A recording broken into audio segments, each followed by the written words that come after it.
हम लोग बेसिकली बेटा धार्मिक आंदोलन पढ़ रहे हैं।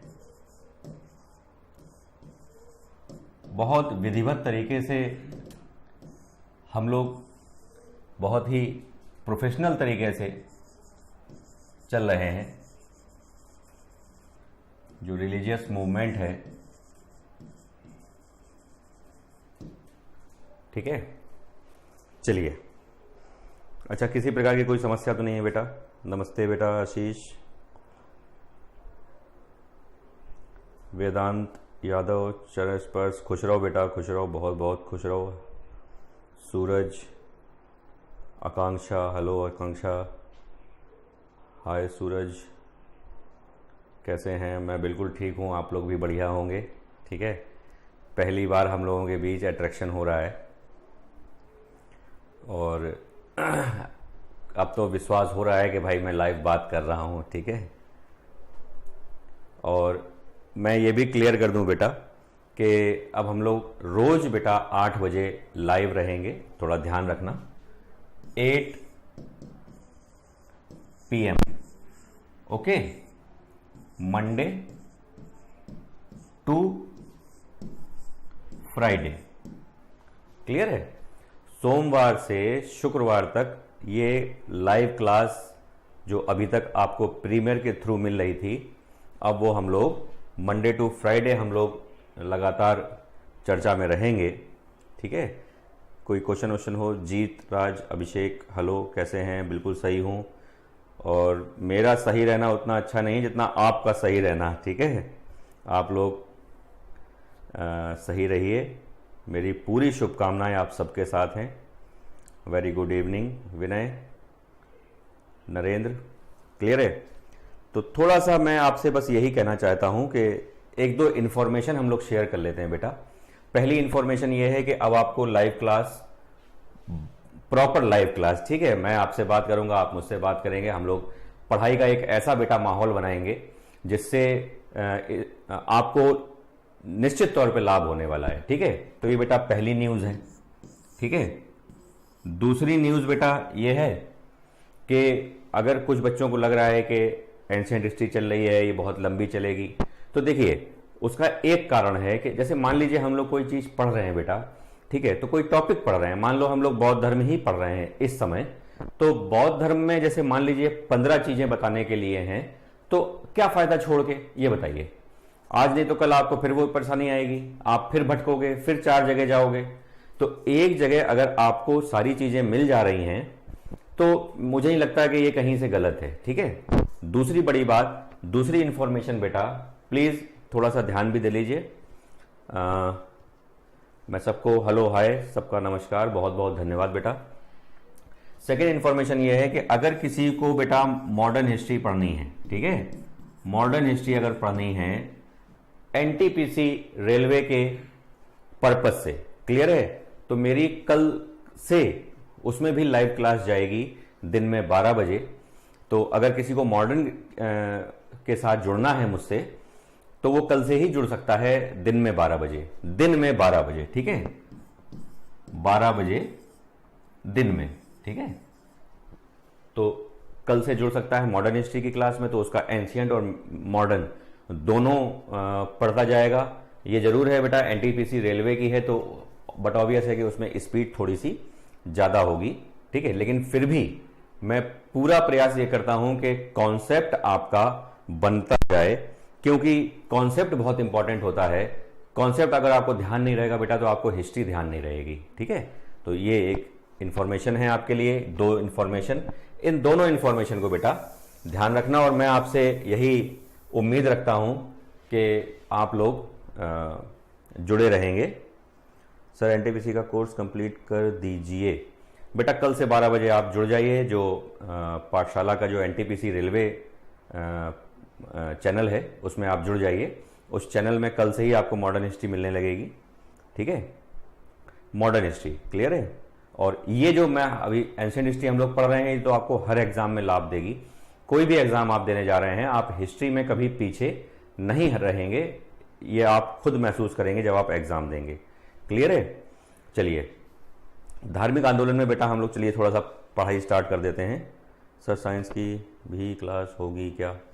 मॉडर्न से बहुत क्वेश्चन आता है। बिल्कुल आता है आशीष जी, बिल्कुल आता है, इसीलिए मैं पढ़ा भी रहा हूँ कि किसी भी तरीके से आपके काम आ सकूँ। मेरा तो यही लक्ष्य है बेटा, ठीक है। साइंस के लिए नीरज, साइंस के लिए बिल्कुल व्यवस्था होगी, कहीं भटकने की ज़रूरत नहीं है। हम लोग बेटा बहुत इसी में दिमाग लगा रहे हैं कि कैसे और कैसे आपका हम विश्वास जीत सकें, आपका सहयोग प्राप्त कर सकें और कैसे आपको लाभ मिले और आपको नौकरी मिले, ठीक है। चलिए फिलहाल मैं थोड़ी देर के लिए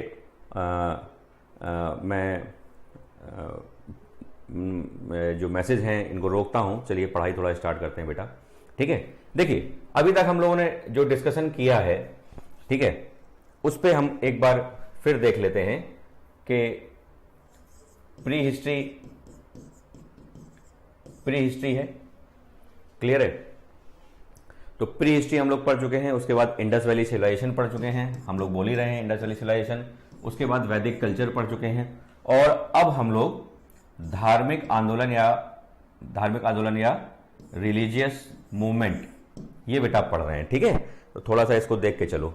तो रिलीजियस मूवमेंट में बेटा हम लोगों ने बौद्ध धर्म को बेटा उठा लिया था, ठीक है। तो हम लोगों ने पिछले लेक्चर में जाना कि बौद्ध धर्म और जैन धर्म आने के पहले कौन कौन से धर्म थे। तो हम लोगों ने भौतिकवादी दर्शन, आजीवक धर्म, इन सब के बारे में विधिवत पढ़ा था, क्लियर है। अब हम लोग थोड़ा सा डिस्कस कर लेते हैं कि बौद्ध धर्म में जो बेटा महात्मा बुद्ध हैं, ठीक है, महात्मा बुद्ध हैं, तो महात्मा बुद्ध के बारे में थोड़ी सी जानकारी का मतलब ये नहीं कि माता पिता कौन है, ठीक है। रेयर है कि क्वेश्चन आपसे एग्जाम में पूछे, लेकिन फिर भी हम लोग वो तो पढ़ेंगे ही, मैं लिख दूंगा आपके लिए। तो जैसे मान लीजिए पिता का नाम शुद्धोधन है, माता का नाम महामाया है, ठीक है। इनकी जो मौसी हैं उनका नाम प्रजापति गौतमी है, ये सब हम लोग जान रहे हैं। लेकिन थोड़ा सा आज हम लोग डिस्कस करने वाले हैं कि बौद्ध धर्म में जो गौतम बुद्ध हैं उनका बेसिकली बेटा दर्शन क्या था, ठीक है, और उनका दर्शन जो है वो किस चीज को इफेक्ट कर रहा था, ठीक है। तो ऑब्वियस सी बात है बेटा, एक चीज तो हम लोग जान रहे हैं कि बौद्ध दर्शन बेटा इफेक्ट कैसे कर रहा था, तो इफेक्ट कर रहा था वैदिक कल्चर को। ये तो हम लोग जान ही रहे हैं, क्योंकि वैदिक कल्चर हम लोग जानते हैं बेटा कि वैदिक कल्चर ने इस्टेब्लिशमेंट किसका कर दिया था, ईश्वर का, ठीक है। तो बौद्ध दर्शन बेटा जो ईश्वर है उसकी सत्ता को मानने को तैयार नहीं था, अनीश्वरवादी धर्म था बौद्ध धर्म, ये हम लोग जानते हैं अच्छे से। अच्छा चलिए सर,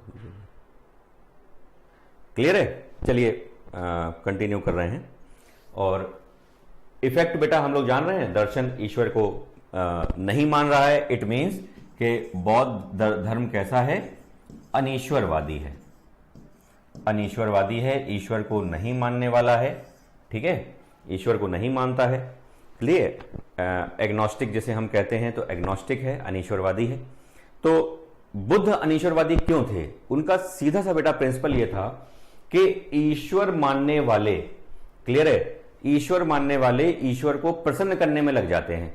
तो जब ईश्वर को प्रसन्न करने में लग जाते हैं तो वो बहुत सारे आडंबर, जिसको हम पॉम्प कहते हैं, उसको अपनाने लगते हैं। तो जब कोई व्यक्ति ईश्वर को प्रसन्न करने के लिए, मुक्ति पाने के लिए, मोक्ष पाने के लिए पॉम्प करेगा, दिखावा करेगा, तो वो कहीं ना कहीं समाज में वो माहौल दूषित करेगा।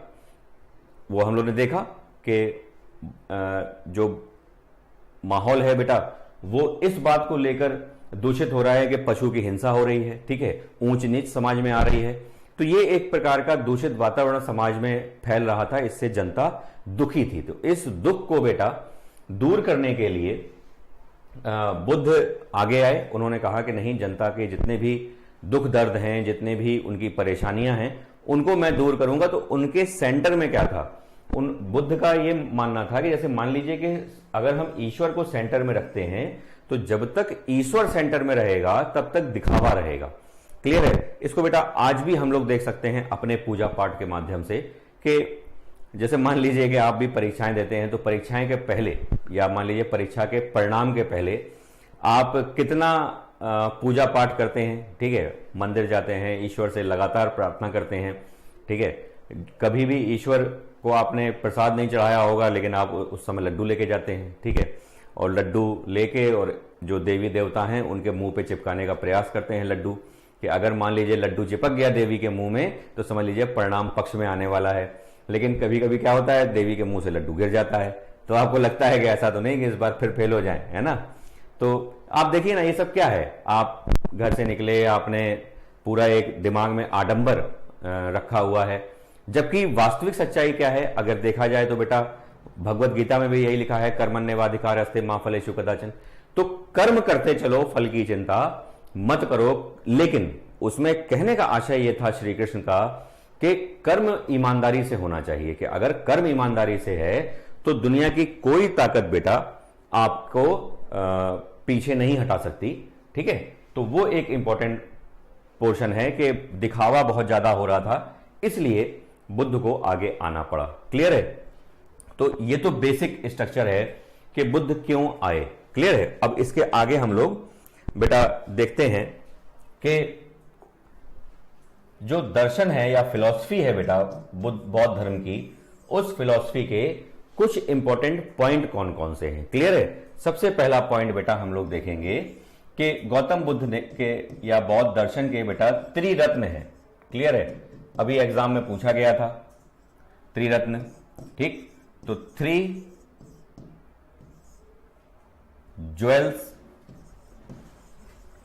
ज्वेल्स बेटा कौन कौन से हैं, तो आपको पता होगा बेटा। एक ज्वेल है बेटा बुद्ध, दूसरा ज्वेल है बेटा धम्म, और तीसरा ज्वेल है बेटा संघ।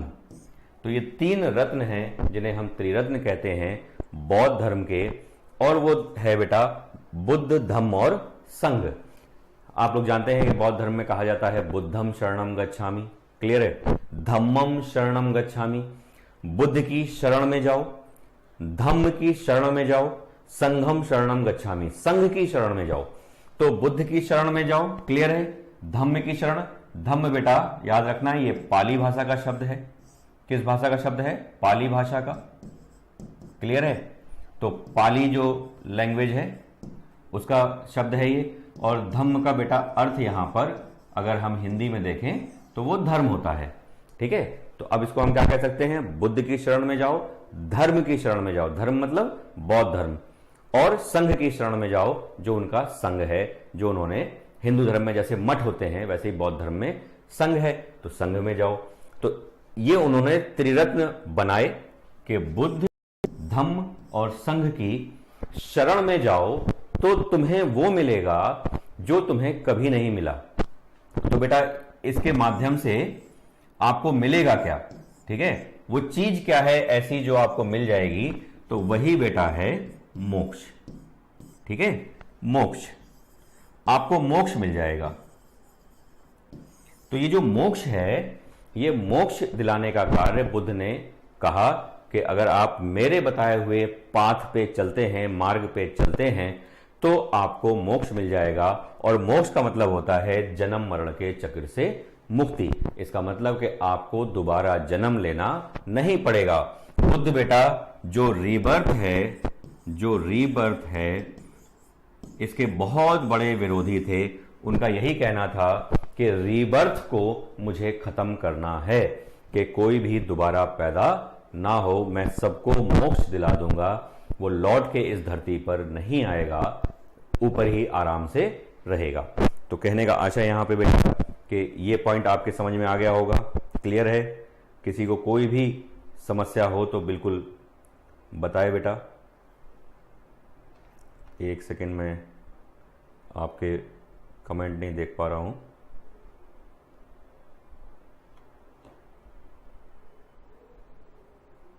कमेंट नहीं आ रहे हैं,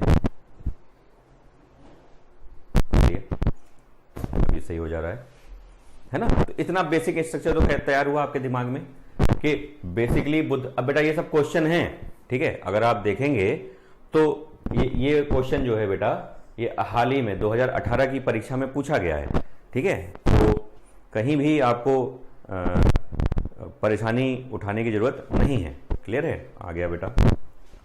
बुद्ध धम्म संघ, वेरी गुड। किसका क्लास चल रहा है? हिस्ट्री का चल रहा है भाई, है ना सर? ये क्लास रोज होगा?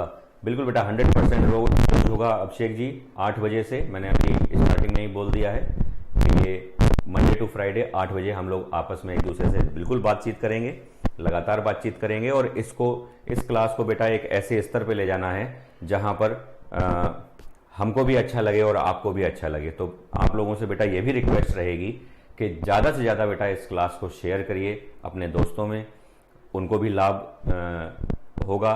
इस बात की तो मैं आपको गारंटी दे रहा हूँ, क्योंकि आप जुड़े हैं तो आप किसी न किसी विचारधारा से जुड़े हैं, तो आप भी समझ रहे हैं। क्लियर है? तो चलिए देखिए, कितने कम शब्दों में, आप खुद बताइए, कितने कम शब्दों में हमको ये मालूम चल गया कि बुद्ध की आइडियोलॉजी क्या थी, बुद्ध की फिलॉसफी क्या थी। तो बौद्ध दर्शन हमें समझ में आ गया है 2 मिनट में, ठीक है। अच्छा, इसमें एक पॉइंट मैं और क्लियर कर देता हूं कि कुछ बच्चों के दिमाग में कंफ्यूजन होगा। पाली, तो पाली बेटा लैंग्वेज है, बिल्कुल क्लियर बात, लैंग्वेज है। और ये लैंग्वेज बेटा प्राकृतिक है, नेचुरल लैंग्वेज है, प्राकृतिक भाषा, ठीक है। जो नेचुरल लैंग्वेज होती है, उस लैंग्वेज की विशेषता क्या होती है, मैंने अपने फर्स्ट लेक्चर में बोला भी था। उसकी बेटा स्पेशलिटी होती है कि उसमें ग्रामर नहीं होती है, नियम कानून नहीं होते हैं। क्लियर है? तो बिल्कुल लोकल लैंग्वेज होती है, काम चलाने वाली लैंग्वेज होती है, उसको हम प्राकृतिक भाषा कहते हैं। तो पाली प्राकृत भाषा थी, इसको थोड़ा याद रखिएगा। और पाली जो है बेटा, ये बौद्धों की भाषा थी। क्लियर है? इतनी बात समझ में आई? तो इसका बेटा आप जरूर से जरूर स्क्रीनशॉट ले लीजिएगा, बिल्कुल ले लीजिएगा। मैं साइड में हट गया हूं। हाँ बिल्कुल, पढ़ाते हैं, लास्ट में बात करेंगे, ठीक है। क्लियर है? चलिए आगे बढ़ते हैं। हाँ, किसी को कोई समस्या हो तो जरूर, मैं सारी क्लासें बेटा चल रही हैं इस चैनल पे, ठीक है। चलिए अब देखिए, एक छोटी सी बातचीत में हम लोगों ने क्या जान लिया कि बौद्ध धर्म में त्रिरत्न है, 3 ज्वेल्स इन बौद्ध रिलीजन। क्लियर? अब दूसरे पॉइंट में अगर हम लोग बात करें तो उन्होंने, बौद्ध धर्म ने बेटा 4 आर्य सत्य, बेटा इस समय जो आप सुन रहे हैं, विश्वास जानिए थोड़ी ही देर आप मेरे साथ रहेंगे और बौद्ध धर्म के बारे में बहुत अच्छी अच्छी बातें आपको जान जाएंगे जो आपके साथ के कंप्यूटर को नहीं पता। तो यही मैं आपसे रिक्वेस्ट कर रहा हूं कि थोड़ा सा आप सपोर्ट करिए और थोड़ा सा प्रचार प्रसार का मेरा साथ दीजिए। तो चलिए नेक्स्ट पॉइंट में हम लोग डिस्कस कर रहे हैं कि 4 आर्य सत्य हैं, ठीक है। आर्य का मतलब हम लोग जान ही रहे हैं, और सत्य का मतलब होता है ट्रुथ, ये भी जान रहे हैं। तो 4 आर्य सत्य या 4 आर्य ट्रुथ्स हैं, इनको हम लोग थोड़ा सा डिस्कस कर लेते हैं, क्योंकि आपसे एग्जाम में बहुत पूछा जाता है कि निम्न में से कौन सा आर्य सत्य नहीं है, ठीक है। तो आइए उसको देख लेते हैं कि कौन कौन से 4 हैं। तो सबसे पहला है बेटा दुख, क्लियर है। दूसरा है बेटा दुख समुदाय, ठीक है। दुख का यहां मतलब सौरो से है, सैडनेस से है, क्लियर है। दुख, और दुख समुदाय का मतलब जो है वो कह सकते हैं उसको सैड कम्युनिटी से है, क्लियर है। तो सैड कम्युनिटी है, दुख समुदाय। उसके बाद है तीसरा बेटा दुख निवारण, दुख निवारण, क्लियर है।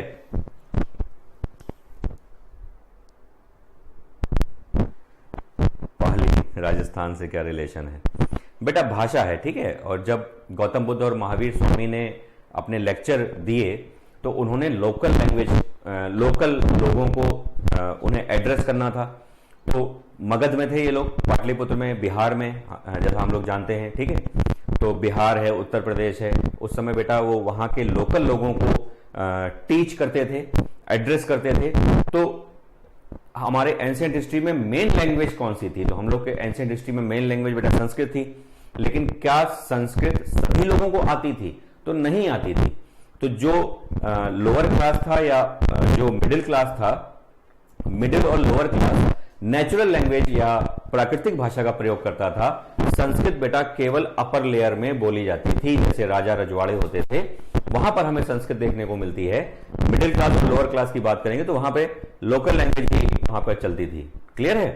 तो यहां पे थोड़ा सा ध्यान रखिएगा कि हम लोग नेचुरल लैंग्वेज की बात कर रहे हैं, क्योंकि इन्हें मॉब को एड्रेस करना है, एक बहुत बड़े मास को एड्रेस करना है। तो लैंग्वेज को जान रही है तो वो नेचुरल लैंग्वेज या प्राकृतिक भाषा को जान रही है, जैसे हम पाली कह रहे हैं। ठीक है, तो थोड़ा सा इसको ध्यान रखिए और इससे रिलेटेड बातें बेटा और भी आगे आती जाएंगी। ठीक है, तो दुख निवारण या जो सैड प्रिवेंशन है उसके बारे में बेटा तीसरे आर्य सत्य में चर्चा की गई है। एक एक चीज क्लियर हो जाएगी, बस थोड़ा सा ध्यानपूर्वक सुनते रहिए। क्लियर है? और चौथे नंबर पे था बेटा दुख निवारण गामिनी प्रतिपदा। बेटा गामिनी प्रतिपदा इंग्लिश में भी इसी तरह लिखते हैं, गामिनी प्रतिपदा। ठीक है, तो कहने का आशय यह है, थोड़ा ऊपर, कहने का आशय बेटा यह है कि आवाज सही नहीं आ रही है बेटा। सर साउंड, अच्छा अब आवाज साफ आ रही है? थोड़ा सा प्लीज बता दीजिए जल्दी से तो क्लास कंटिन्यू करें। साउंड प्रॉब्लम आ रही है? ओफो, ओ आवाज नहीं आ रही है। साउंड प्रॉब्लम बेटा मैं लगातार बोल रहा हूं, प्लीज बताइए क्या साउंड अब सही आ रही है? क्या साउंड सही आ रही है बेटा? कॉमन सी एक हम लोग आइडियोलॉजी पे चर्चा कर रहे हैं। हेलो,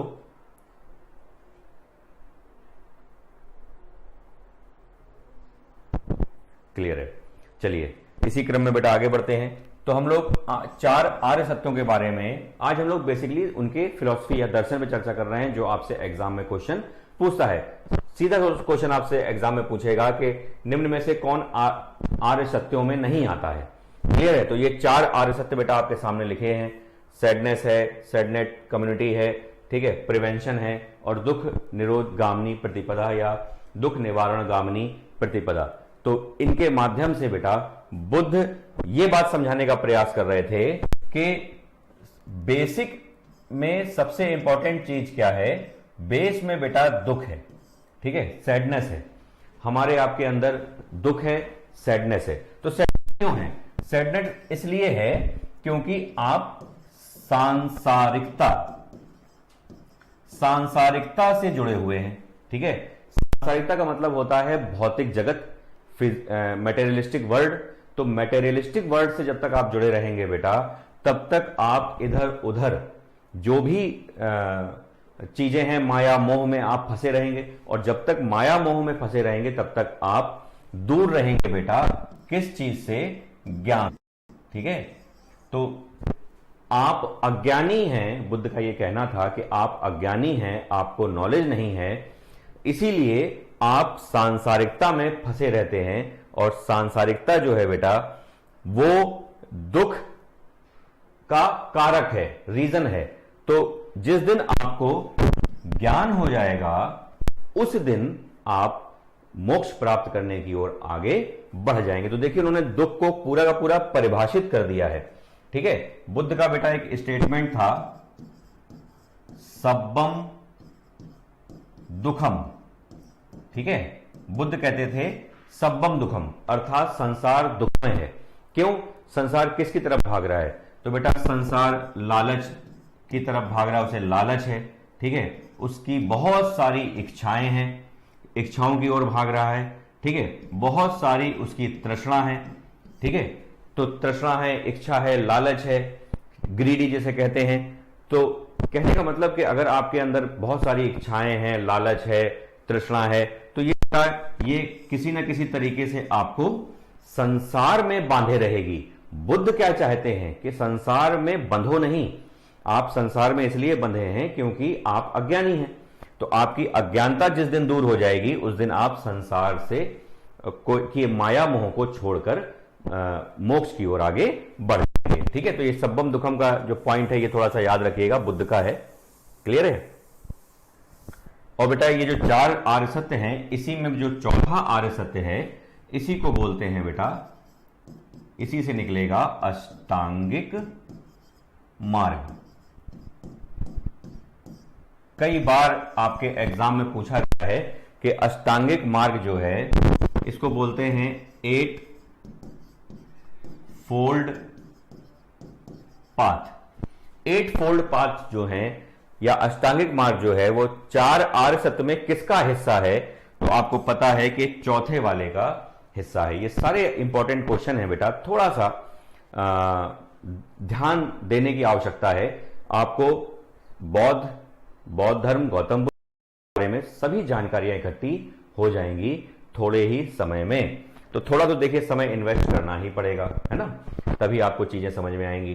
तो देखिए फिर एक कॉन्सेप्ट हम लोगों ने छोटा सा क्लियर कर लिया। क्या क्लियर कर लिया? कि बौद्ध धर्म में 4 आर्य सत्यों की चर्चा है, आपके सामने चारों लिखे हुए हैं बेटा।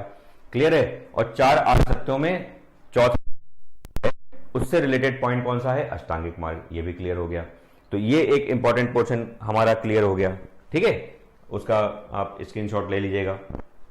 इसके बाद अब हम लोगों ने कहां पहुंच गए हैं? अष्टांगिक मार्ग में। अब कुछ चीजें बेटा अष्टांगिक मार्ग से जुड़ी हुई हैं, सरल चीजें हैं, बस ध्यान से सुनने की आवश्यकता है बेटा। अष्टांगिक मार्ग या 8 फोल्ड पाथ जो हैं गौतम बुद्ध के, वो क्या है और उससे जुड़ी हुई चीजें क्या है? ठीक है, तो सबसे पहली और सरल चीज बेटा कि इसके 3 पार्ट्स हैं। 3 पार्ट्स हैं।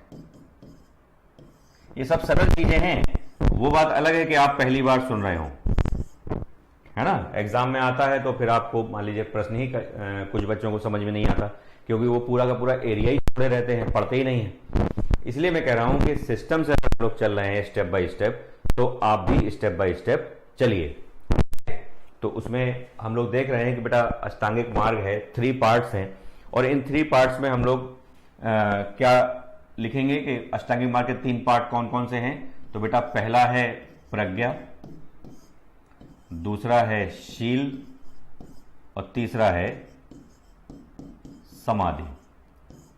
प्रज्ञा, शील, समाधि, ये क्या है बेटा? ये अष्टांगिक मार्ग के 3 पार्ट हैं। तो प्रज्ञा को बेटा क्या बोलते हैं? इंटेलिजेंस। आराम से समझते चलिए। इंटेलिजेंस प्रज्ञा को बोलते हैं। उसके बाद शील जो है बेटा, शील बोलते हैं एथिक्स को। क्लियर है? और जो समाधि है उसको हम बोलते हैं मेडिटेशन।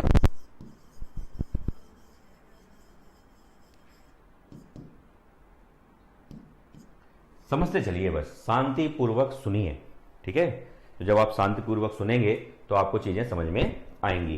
तो इंटेलिजेंस, एथिक्स और मेडिटेशन, आपको खुद ही समझ में आ रहा होगा कि कितनी पॉजिटिव चीजें हैं ये तीनों, इंटेलिजेंस, एथिक्स और मेडिटेशन। अगर इसका हम लोग इसकी हेल्प लें तो वाकई में हम अपनी इच्छाओं को, अपने लालच को, ग्रीडीनेस को मिटा सकते हैं। कितनी पॉजिटिव 3 चीजें गौतम बुद्ध कहने का प्रयास कर रहे हैं। क्लियर है? तो अष्टांगिक मार्ग में बेटा ये 3 पार्ट्स हैं इसके। उसके बाद इसी में बेटा जो 3 पार्ट है इसमें 8 उपाय बताए गए हैं। ठीक है, सॉल्यूशन दिए गए हैं कि वो 8 तरीके क्या हैं जिसके माध्यम से आप दुख का नाश कर सकते हैं या दुख को खत्म कर सकते हैं। तो वो 8 मार्ग कौन कौन से हैं? तो पहला है बेटा सम्यक दृष्टि, दूसरा है सम्यक वाणी, कुछ बच्चों ने ये सुन रखा होगा पहले से। तीसरा है सम्यक स्मृति, इंग्लिश में भी अभी बता देंगे। चौथा है सम्यक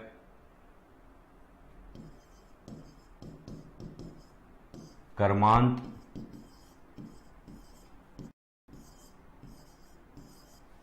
इसको इंग्लिश में भी लिखते जाइए। जो सम्यक दृष्टि है उसको आप लिख सकते हैं बेटा व्यू, ठीक है, दृष्टि को लिख सकते हैं व्यू, ठीक है। वाणी को बेटा आप लिख सकते हैं स्पीच। यहां बेटा सम्यक का मतलब है सम्यक कह सकते हैं सटीक, है ना, एकदम सही, ठीक है, राइट, राइट, सही, ये बेटा सम्यक का मीनिंग है। तो सम्यक दृष्टि, सम्यक वाणी, क्लियर है। सम्यक स्मृति, माइंडफुलनेस, माइंडफुलनेस, सम्यक कर्मांत, कर्मांत का एक्शन, कर्मांत का मतलब यहां एक्शन से है बेटा। उसके बाद दृष्टि, वाणी, आजीव, स्मृति, संकल्प, सम्यक, नेक्स्ट है संकल्प, नेक्स्ट है सम्यक संकल्प, नेक्स्ट इज सम्यक व्यायाम,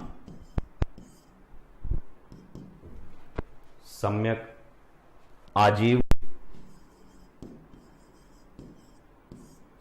और लास्ट है बेटा सम्यक समाधि। सम्यक समाधि, समाधि का मतलब यहां बेटा कंसंट्रेशन से है। इंग्लिश भी थोड़ा देख लीजिएगा। संकल्प जो है बेटा, संकल्प को हम इंटेंशन कह सकते हैं, इंटेंशन। ये देखिए मैं बार बार एक ही बात कह रहा हूं, ये आपको पढ़ना ही है, ठीक है। अगर किसी भी एग्जाम की तैयारी कर रहे हैं तो ये चीजें पढ़नी ही पढ़नी है, इससे आप बचाव नहीं कर सकते हैं, ठीक है। नहीं तो क्वेश्चन आएगा और फिर आपको छोड़ना पड़ेगा, ठीक है। तो आप जानते हैं कि कभी कभी एक एक दो दो को नंबर आपको एग्जाम से बाहर कर देते हैं, तो एक बार तो पूरा पढ़ना ही है, ठीक है। और कुछ समय में अगर हम लोग पूरा पढ़े ले रहे हैं तो इसमें बुराई क्या है, ठीक है।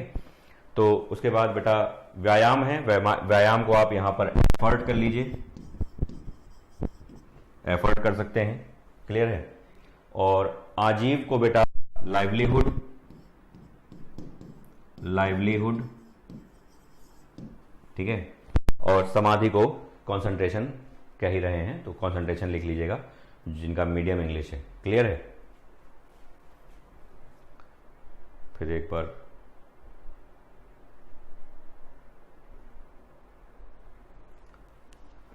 चलिए बताइए, फिर एक चीज क्लियर हो गई दिमाग में। आप बात समझिए, मैं यही आपको समझाने का प्रयास कर रहा हूं कि बौद्ध धर्म में थोड़ी ही देर में आपको समझ में आ गया कि त्रिरत्न होते हैं उनके में, ठीक है। 3 ज्वेल्स कौन कौन से हैं, ब्रह्म संग। थोड़ी ही देर में आपको समझ में आ गया कि उनमें 4 आर्य सत्य होते हैं, वो भी आपके समझ में आ गया। फिर आपको तुरंत समझ में आ गया कि चौथा जो आर्य सत्य है, दुख निवारण गामिनी प्रतिपदा, उस चौथे आर्य सत्य में एक नया शब्द मिलता है अष्टांगिक मार्ग का, तो ये आपके सामने लिखा हुआ है अष्टांगिक मार्ग, क्लियर है। तो और आपको मालूम चल गया कि वो 8 मार्ग कौन कौन से हैं। बताइए इसमें क्या गड़बड़ है, स्क्रीनशॉट ले लीजिए आराम से, ठीक है। अष्टांगिक मार्ग के ये 3 पार्ट हैं, प्रज्ञाशील समाधि, इंटेलिजेंस, एथिक्स और मेडिटेशन, और ये 8 उसके पाथ हैं, सम्यक दृष्टि, वाणी, स्मृति, कर्मांत, संकल्प, व्यायाम, आजीव, समाधि, ठीक है। तो ये बेटा उनके हो गए view, speech, mindfulness, action, intention, effort, livelihood और कंसंट्रेशन, ठीक है। तो ये क्लियर हो रहा है, कितने जल्दी चीजें क्लियर हो रही हैं। बस ये है कि थोड़ा धैर्य रखने की आपको आवश्यकता है, ठीक है। इसमें कमेंट फिर देखिए, नहीं आ रहा कमेंट। अच्छा बच्चे फिर कह रहे हैं क्या?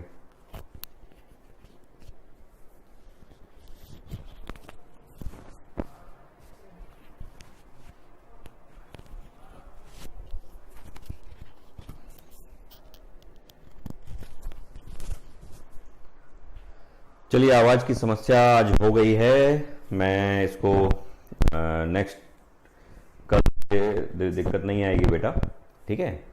चलिए तो एक बात ये हम लोगों ने क्लियर कर ली है।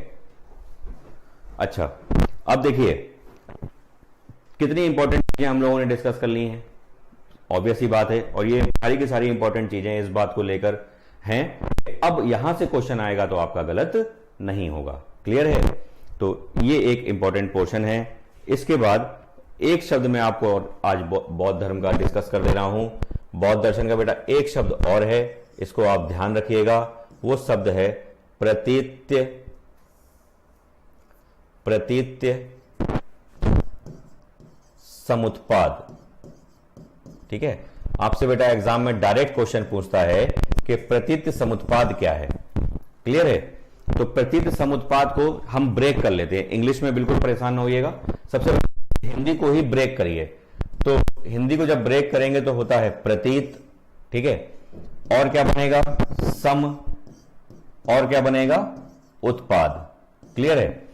तो बौद्ध धर्म में गौतम बुद्ध का कहना बेटा ये था कि प्रतीत सम उत्पाद। प्रतीत मतलब दिखना, सम मतलब समान, उत्पाद मतलब प्रोडक्शन। ठीक है, तो समान प्रोडक्शन, इसको हम कह सकते हैं डिपेंडेंट एराइजिंग, मतलब ऐसी एराइजिंग, ऐसा उत्पाद जो डिपेंड हो किससे? अपने रीजन से। जैसे मान लीजिए हम अपने हाथ में बेटा कोई बीज रख लेते हैं किसी भी पेड़ का, तो जैसे मान लीजिए हम लोगों ने नीम के पेड़ का बीज अपने हाथ पे रख लिया मैंने, और मैं आपसे कहूं कि इसके होने से, और नीम के पेड़ की तरफ मैं इशारा करूं कि ऐसा होता है। बात समझ आ रही नहीं आ रही? तो वही बुद्ध का कहना था कि इसके होने से ऐसा होता है ना? इसके होने से ऐसा होता है। ठीक है, इसका मतलब यह है कि बुद्ध का कहना यह था कि करण कारण सिद्धांत, इसको बुद्ध का करण कारण सिद्धांत भी कहते हैं। ठीक है, सिद्धांत कि कोई भी चीज बेटा यूं ही नहीं हो जाती है। ठीक है, जैसे मान लीजिए कि आप कोई कार्य कर रहे हैं और वो कार्य बिगड़ गया, तो क्यों बिगड़ा? वो इसलिए बिगड़ा कि उसके ठीक पहले कुछ ऐसा हुआ था जिसकी वजह से वो बिगड़ा है। ठीक है, तो हर चीज का कोई ना कोई कारण होता है। तो जो संसार में घटनाएं घट रही हैं, हर एक का रीजन है। तो उस रीजन का के पीछे उन्होंने इस सिद्धांत को दिया कि कोई भी चीज ऐसी नहीं है जो स्वतंत्र रूप से उत्पन्न हो रही है, हर चीज के पीछे उसके उत्पन्न होने का कारण होता है। क्लियर? इसी से रिलेटेड उनका एक शब्द और आ जाता है बेटा, जिसको हम बोलते हैं क्षणभंगुरवाद। ये सारे वर्ड ऐसे हैं कि आपसे एग्जाम में डायरेक्ट पूछेगा कि क्षणभंगुरवाद जो शब्द है ये किस धर्म से रिलेटेड है, प्रतीत्य समुत्पाद जो है वो किस धर्म से रिलेटेड है। तो आपको सीधा सा आंसर अब टिक कर देना है कि बौद्ध धर्म। ठीक है, बात समझ में आई? तो ये आपके क्वेश्चन बन रहे हैं लगातार, एक ये क्वेश्चन बन जाएगा शब्द पे, एक ये क्वेश्चन बन जाएगा। क्लियर है? क्षणभंगुरवाद का मतलब क्या होता है? क्षण का मतलब समय से है, भंगुर का मतलब यहां बेटा नष्ट से है, नष्ट होना। तो बुद्ध का यह कहना था कि प्रत्येक समय प्रत्येक वस्तु नष्ट हो रही है, हर समय चीजें नष्ट हो रही हैं। बिल्कुल सही बात है।